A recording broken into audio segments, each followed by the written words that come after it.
நகரவே இல்லைங்க நிஃப்டி. நேற்று சொன்ன லெவல்லேருந்து ஒரு அடி கூட நகரல. சரிங்களா, வாங்க பார்த்துருவோம். ஸோ அதுக்கு முன்னாடி நான் தான் உங்கள் Arun from track trading academy. நிஃப்டியோட லெவல்ஸை வாங்க டீட்டெயிலாக பார்த்துருவோம். நிஃப்டி வந்து பார்த்தீங்க அப்படின்னா நேற்று நம்ம என்ன சொல்லியிருந்தோம், 25,225லேருந்து 25,250 will be heavy resistance zone சொல்லியிருந்தோம். அதுலேருந்து பார்த்தீங்க அப்படின்னா இன்னைக்கு கட் பண்ணி நிஃப்டியால் க்ளோஸ் வைக்கவே முடியல. ஸோ இன்னொரு ப்ராபபிலிட்டி சொல்லியிருந்தோம், 25,250 தாண்டினா தான் மேலே போவான். இன்னொரு ப்ராபபிலிட்டி சொல்லியிருந்தேன், கீழே வரதுக்கான பாசிபிலிட்டிஸ் இருக்குன்னு சொல்லியிருந்தேன். ஃபஸ்ட்டு என்ன நினச்சின்னு கேட்டிங்க அப்படின்னா, ஃபஸ்ட்டு கீழே தாங்க வந்துட்டு தான் திரும்ப மேலே போய் ஒரு 16 பாயிண்ட்ஸ், பெருசாலாம் இல்லை, 16 பாயிண்ட் ப்ளஸில் முடிஞ்சிருக்கான். சரிங்களா, ஸோ அதுவும் பார்த்தீங்க அப்படின்னா நம்ம சொன்ன அந்த ரெசிஸ்டன்ஸ் லெவலில் கட் பண்ணவே முடியலை. நிஃப்டி வந்து பார்த்தீங்க அப்படின்னா க்ளோஸ் வச்சது எங்க 25,212.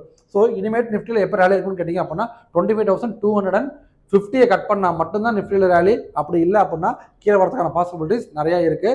ஸோ ஏன் இது கீழே வரதுக்கான பாசிபிலிட்டிஸ் இருக்குதுன்னு சொல்கிறேன் கேட்டிங்க அப்படின்னா, நிறைய ஸ்டாக்ஸும் ரெசிஸ்டன்ஸில் தாங்க இருக்குது. இந்த ரெசிஸ்டன்ஸ் எல்லாம் ஸ்டாக்கில் பிரேக் ஆனால் தான் நிஃப்டியும் பிரேக் ஆகி சும்மா சூப்பராக ஜொயின்னு போவாங்க. ஸோ இந்த மாதிரி நிஃப்டி லெவல்ஸ் என்னன்னு கேட்டிங்க அப்படின்னா 25,250 கட் பண்ணணும்.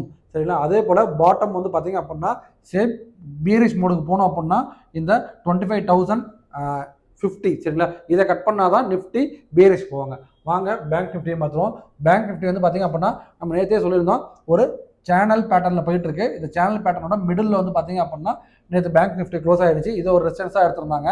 அதாவது லெவல்ஸ் என்னன்னு சொல்லி கேட்டிங்க அப்படின்னா 57,000 வந்து ஒரு ரெசிஸ்டன்ஸாக எடுத்திருந்தாங்க. சரிங்களா, ஸோ இது கட் ஆகிடுச்சு, இந்த அடுத்த பேரல் சேனலுக்குள்ள போயிடுச்சு அப்படின்னா அடுத்தது 58,000 வரைக்கும் போயிடுவாங்கன்னு சொல்லியிருந்தோம். ஸோ நிஃப்டி வந்து பேங்க் நிஃப்டி வந்து பார்த்தீங்க அப்படின்னா 58,000 போகிறதுக்கான பாசிபிலிட்டிஸ் இருக்குது. போகாமல் கீழே வரலாம் அப்படின்னா அது எப்படின்னு சொல்லி கேட்டிங்க அப்படின்னா இனிமேட்டு 56,700. சரிங்களா, இந்த 56,700 கட் பண்ணால் மட்டும்தான் பேங்க் நிஃப்டி டவுன். அது வரைக்கும் பேங்க் நிஃப்டி டவுன் கிடையாது, மேலே தான். சரிங்களா, இதுதான் பேங்க் நிஃப்டியோட அப்டேட்டுங்க.